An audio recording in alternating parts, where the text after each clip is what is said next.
Hello and welcome back to my channel রাশি product review. আজকে আমি লোটাস হার্বাল সেপসন সানস্ক্রিমের রিভিউ নিয়ে চলে এসেছি। প্যাকেজিংটা দেখুন, ভীষণ অসাধারণ একটা প্যাকেজিং আছে। এটা PA++ UVA এবং SPF 40 আছে এবং UVB প্রোটেকশন আছে। তো এটা একদমই আমাদের স্কিনের জন্য খুবই সেফ একটা প্রোডাক্ট, স্পেশালি সামারের জন্য খুবই উপযুক্ত। তো এর প্রাইস হচ্ছে 355 টাকা এবং এটার কোয়ান্টিটি হচ্ছে 50 গ্রাম। তো 50 গ্রামের জন্য আপনাদেরকে পে করতে হচ্ছে 355 টাকা।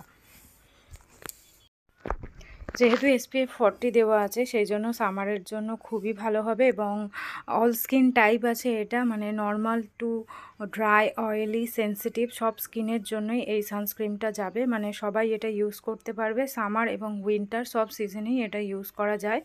এটার সানস্ক্রিনটার কালারটা হচ্ছে একদম যে প্যাকেজটা যে কালার আছে সেই কালার, ভীষণই ভালো একটা, মানে আপনাদের একটা ম্যাট লুক দেবে, ম্যাট সানস্ক্রিন এটা। তো ম্যাট লুক দেবে, হালকা একটা মেকআপের এফেক্ট দেবে, মানে হালকা ফাউন্ডেশন বা বিবি ক্রিম টাইপের যে এফেক্টগুলো হয় সেরকম টাইপেরই এটা দেখতে। তো আপনাদেরকে আমি ধীরে ধীরে দেখাচ্ছি সানস্ক্রিন আপনারা কখন অ্যাপ্লাই করবেন এবং অ্যাপ্লাইয়ের পর কতক্ষণ পরে আপনারা রোদে যাবেন সেই সংক্রান্ত কিছু বিষয় জানানোর ছিল।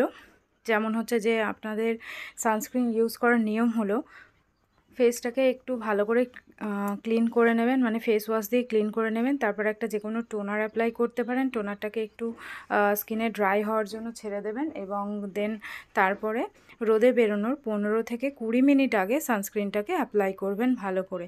একটু বেশি পরিমাণে নিয়ে অ্যাপ্লাই করবেন যাতে মানে স্কিনের মধ্যে আর কি স্কিনের মধ্যে একটা হালকা একটা লেয়ার থাকে। কারণ কি সানস্ক্রিন মেখে যদি আমরা খুব রোদে যাই তো হালকা থাকলে, হালকা লেয়ার মানে অল্প করে সানস্ক্রিন ইউজ করলে সেক্ষেত্রে খুব বেশি কাজ দেবে না। তাই একটু বেশি পরিমাণে নেওয়ার চেষ্টা করবেন এবং আমাদের যে এক্সপোজ এরিয়াগুলো আছে সেগুলোতে ভালো করে অ্যাপ্লাই করে নেবেন, মানে ব্লেন্ড করে নেবেন। কোনো ময়শ্চারাইজার যেভাবে আমরা ইউজ করি সেভাবে ইউজ করার দরকার নেই, এটা জাস্ট অনলি ব্লেন্ড করলেই কাজ দেবে। এবং ফেসে যারা সানস্ক্রিন ইউজ করছেন তারা অবশ্যই সানস্ক্রিনটা ইউজ করার পরে একটা পাউডার, যে কোনো পাউডার হতে পারে, সেটা কোনো ট্যালকাম পাউডার হতে পারে যেমন পন্ডসের আছে, বা আপনারা লোটাসের কোনো পাউডার ইউজ করে নিতে পারেন। মানে ফেসের মধ্যে একটু পাউডার ইউজ করে নিলে কি হবে, সানস্ক্রিনটা একটু লক হয়ে যাবে। তো সেক্ষেত্রে সানস্ক্রিনটা অনেকক্ষণ স্টে করবে এবং সানস্ক্রিনটা কাজ দেবে। আর পাউডারটা ইউজ না করলে ঘামের সাথে সাথে আমাদের সানস্ক্রিনটাও উঠে যাবে, তো তখন সানস্ক্রিনটা অতটা ভালো কাজ দেবে না।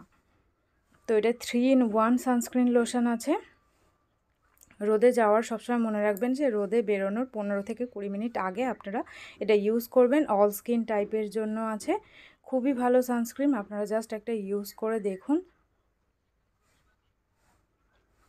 আগেই বলেছি যে এটা ম্যাট লুক আছে, মানে ডের জন্য এবং ডেলি ইউজের জন্য খুবই ভালো। SPF দেওয়া কোনো ক্রিম আমাদেরকে রাতে ইউজ না করাই ভালো, মানে SPF দেওয়া কোনো ক্রিম আপনারা চেষ্টা করবেন যেন রাতে না ইউজ করেন।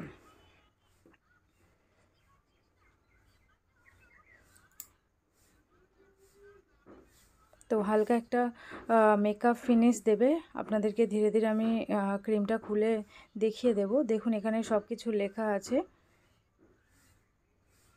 A to Z সব লেখা আছে যে আপনারা কিভাবে ইউজ করবেন। আর্মস, লেগস, ফেস, মানে সব জায়গাতে এটা ইউজ করতে পারবেন। এক্সপোজ এরিয়াগুলোতে যেগুলো আমাদের রোদ্দুরের মধ্যে পড়ে সেই সব এরিয়াগুলোতে আপনারা এই সানস্ক্রিনটা ইউজ করতে পারেন। যেটা আগেই বলেছিলাম, দেখুন একদম একটা মানে বিবি ক্রিম টাইপের একটা এফেক্ট দেবে, ফাউন্ডেশনের মতো নয়, কারণ এটা যেহেতু সানস্ক্রিন সেই জন্য হালকা একটা মেকআপ ফিনিশ আপনাদেরকে দেবে। ফুল কভারেজ দেবে না, কিন্তু হালকা একটা সুন্দর ফিনিশ দেবে আপনাদেরকে।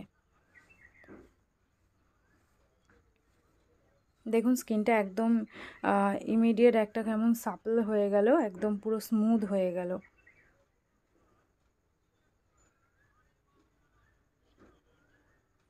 একটা ইভেন স্কিন টোন আপনাদেরকে প্রোভাইড করে। ইউভি এ এবং ইউভি বি প্রোটেকশান আছে, PA++ আছে, তো রোদের জন্য খুবই ভালো। এবং এটা আপনারা 2 ঘন্টা থেকে 3 ঘন্টা অন্তর রিঅ্যাপ্লাই করতে পারেন যদি রোদের মধ্যে থাকতে হয়। আজকের ভিডিও কেমন লাগলো অবশ্যই জানাবেন, আর এরকম হেল্পফুল ভিডিওর জন্য আমার চ্যানেল সাবস্ক্রাইব করে